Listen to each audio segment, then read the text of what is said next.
Hello everyone, स्वागत है आपका हमारे यूट्यूब चैनल में। और आज हम बात करने वाले हैं क्लास 11th के एक important chapter classification of element and periodicity in properties का एक महत्वपूर्ण टॉपिक जो है एटॉमिक रेडियस। राइट, इससे काफ़ी ज़्यादा क्वेश्चन पूछे जाते हैं, चाहे कोई भी कॉम्पिटिटिव एग्जाम आप ले लो। तो इसको अच्छे से हम समझने की कोशिश करेंगे। तो चलिए स्टार्ट करते हैं। तो एटॉमिक रेडियस की जो डेफिनेशन दी गई है बच्चों, वो पहले मैं यहाँ पे एटम का एक छोटा सा डायग्राम बना लेता हूँ। ये है न्यूक्लियस, जिसमें होता है प्रोटॉन और न्यूट्रॉन, और इसके चारों ओर ये जो है ऑर्बिट होती है। और इन ऑर्बिट में जो है इलेक्ट्रॉन क्या करते हैं, न्यूक्लियस का चक्कर लगाते हैं। राइट, मान लो यहाँ पे क्या है, एक इलेक्ट्रॉन प्रेजेंट है। अब एटॉमिक रेडियस की जो डेफिनेशन बोली गई है, वो बोली गई है न्यूक्लियस से लेकर के आउटर मोस्ट सेल में प्रेजेंट इलेक्ट्रॉन के बीच का जो डिस्टेंस होता है, इसी को हम क्या कहते हैं बच्चों, एटॉमिक रेडियस कहते हैं। एटॉमिक रेडियस डेफिनेशन अगर बोली जाए तो डेफिनेशन आप लिख सकते हो, the distance from the centre of the nucleus to the outer most cell of the electron. Right, okay.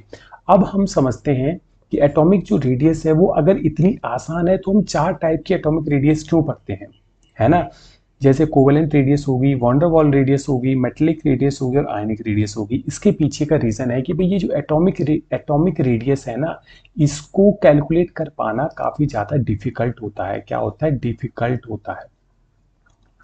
अब ये जो डिफिकल्टीज हमें आती है एटॉमिक रेडियस को कैलकुलेट करने में, उनके रीजंस क्या है। तो सबसे पहला अगर हम रीजन देखते हैं, वो होता है एटॉमिक साइज। वो क्या होता है, एटॉमिक साइज। देखो, एटम का जो साइज होता है ना, वो बहुत ही ज्यादा स्मॉल होता है। अब कितना स्मॉल होता है, वो होता है बच्चों लगभग 1.2 इंटू 10⁻⁻10 मीटर। अब ये लगा लो, इतना छोटा आकार होता है हमारे एटम का। और उसके बाद हम उसकी क्या करते हैं, न्यूक्लियस से लेकर के आउटर मोस्ट शेल में जो प्रेजेंट इलेक्ट्रॉन है, उसके बीच का डिस्टेंस निकाल पाना, आप समझ सकते हो कितना ज्यादा डिफिकल्ट होता होगा। ठीक है। दूसरा, अगर हम बात करें दूसरा रीजन कि भाई एटॉमिक रेडियस हम कैलकुलेट क्यों नहीं कर सकते हैं, दूसरा रीजन होता है कि इसकी जो बाउंड्री होती है, बाउंड्री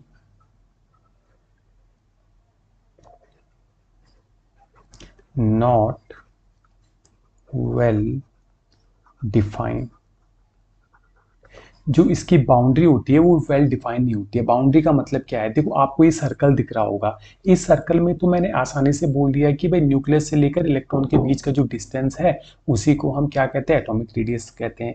लेकिन आपने एटॉमिक स्ट्रक्चर में पढ़ा होगा, जो इलेक्ट्रॉन होता है, ये जो इलेक्ट्रॉन आपको दिख रहा है, ये वेव नेचर शो करता है। क्या करता है, वेव नेचर शो करता है। और वेव नेचर अगर ये शो करेगा तो ये एक फिक्स्ड इस पाथ में नहीं घूमेगा, ये वेव की तरह यहाँ पे क्या करेगा, चक्कर लगाएगा, है ना। जैसे हमारी वेव होती है, ये ऐसे चक्कर लगाएगा। और अगर मैं अब आपसे पूछूं कि बताओ इसकी एटॉमिक रेडियस, तो क्या एटॉमिक रेडियस इसकी ये वाली लेंगे, ये वाली लेंगे, या फिर ये वाली लेंगे, हर जगह पर जो है वो अलग अलग आएगी। अब आप बोलोगे ये सर इलेक्ट्रॉन क्या फिक्स नहीं होता है एक जगह पर, नहीं, इलेक्ट्रॉन तो चक्कर लगाते रहता है। और सबसे बड़ी बात है कि न्यूक्लियस के चारों ओर इलेक्ट्रॉन की जो पाए जाने की प्रोबेबिलिटी होती है, वो कभी भी जीरो नहीं होती है। तो इलेक्ट्रॉन कहीं पर भी पाया जा सकता है।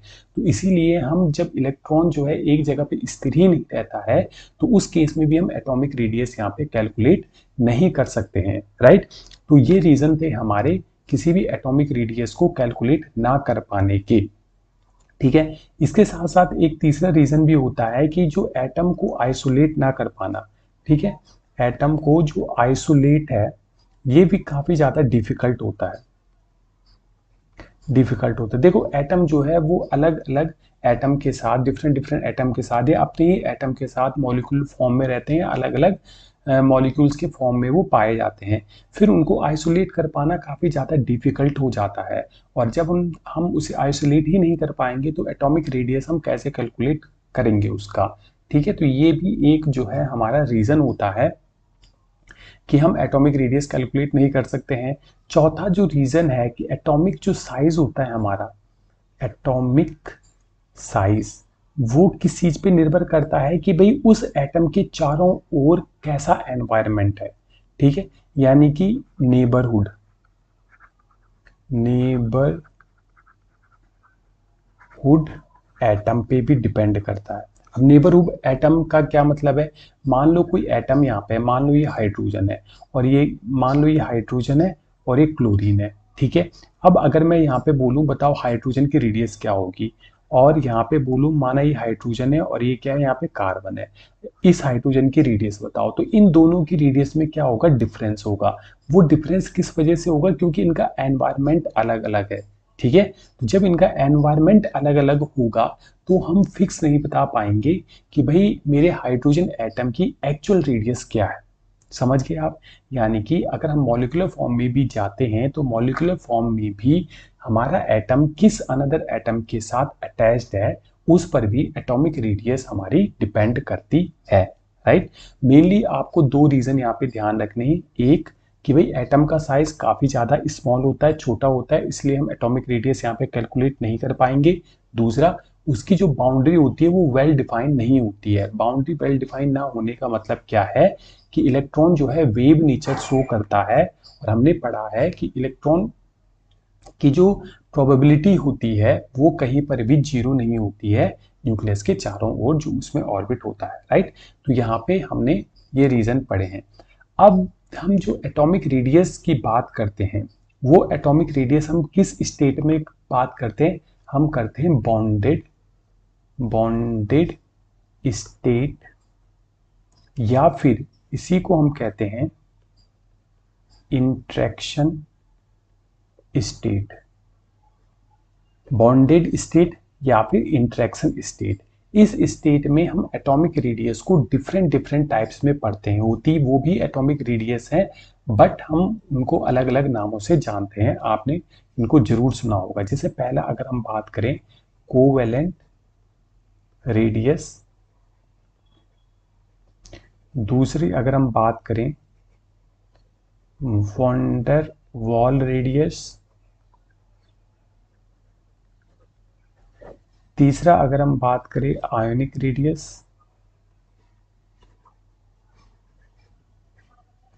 और चौथी अगर हम बात करें वो होती है मेटेलिक रेडियस। और आज के इस वीडियो लेक्चर में हम फोकस करेंगे कोवेलेंट रेडियस के बारे में, कि कोवेलेंट रेडियस कितने टाइप्स की होती है और इस रेडियस की प्रॉपर डेफिनेशन क्या होती है। तो चलिए स्टार्ट करते हैं अपना कोवेलेंट रेडियस। देखो अब हम बात करेंगे कोवेलेंट रेडियस की। कोवेलेंट रेडियस, देखो रेडियस तो आपको समझ में आ गई है, राइट। अब बात करेंगे कोवेलेंट। तो कोवेलेंट का मतलब होता है कि जब एटम आपस में कोवेलेंट बॉन्डेड के द्वारा जुड़े हुए रहते हैं तो उस केस में जो रेडियस हम कैलकुलेट करते हैं उसको कहते हैं कोवेलेंट रेडियस। फॉर एग्जाम्पल के लिए मान लो ये हाइड्रोजन है, राइट, और एक दूसरा एटम हाइड्रोजन है। ये दोनों जो आपस में जिस बॉन्ड के द्वारा जुड़े हुए रहते हैं इसको बोलते हैं कोवेलेंट, इसको बोलते हैं कोवेलेंट बॉन्ड। इस हो जाएगा तो बच्चों कोवेलेंट बॉन्ड। और ये जो बॉन्ड है यहां से लेकर के यहां तक ये कैसे बना होगा, देखो मान लो ये है हमारा हाइड्रोजन एटम, ठीक है, और ये भी है हमारा दूसरा हाइड्रोजन एटम, ठीक। इसका ये न्यूक्लियस, इसका ये न्यूक्लियस, और इन दोनों के बीच में होती है ओवरलैपिंग। ओवरलैपिंग के द्वारा इन दोनों के बीच में बनता है एक बॉन्ड, जो हमने यहाँ पे आपको दिखा रखा है। इस बॉन्ड को कहते हैं कोवेलेंट बॉन्ड। अब ये जो है यहाँ से लेकर के यहाँ तक का जो डिस्टेंस है इसको कहते हैं inter nuclear distance between two atom. इसको क्या कहते हैं हम, ध्यान से देखना है, इसको कहते हैं इंटर न्यूक्लियर डिस्टेंस, डिस्टेंस, ठीक है, between two atom.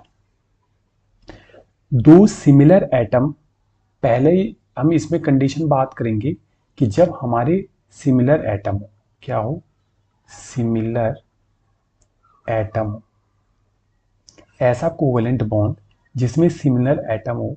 For example के लिए हम बात करते जैसे H2 हो गया, Br2 हो गया, Cl2 हो गया, राइट। मैंने एक एग्जांपल लिया है H2 का। अभी हमने कुछ नहीं किया है, हमने क्या किया है, दो एटम लिए हैं, उनके आपस में ओवरलैपिंग करवाई। अब ओवरलैपिंग क्या होगी वो आगे चलकर हम उसमें डिटेल में बात करेंगे, लेकिन आप यहाँ पे सिंपल सा देखो कि दो एटम आपस में एक दूसरे के क्लोज आते हैं, जितने क्लोज हो सके उतना क्लोज वो आए, राइट। उन्होंने आपस में ओवरलैपिंग कर दी, ओवरलैपिंग इलेक्ट्रॉन के बीच में हुई, राइट। यहाँ पे इलेक्ट्रॉन क्या हो गया, स्थिर हो गया, एक जगह पर रुक गया।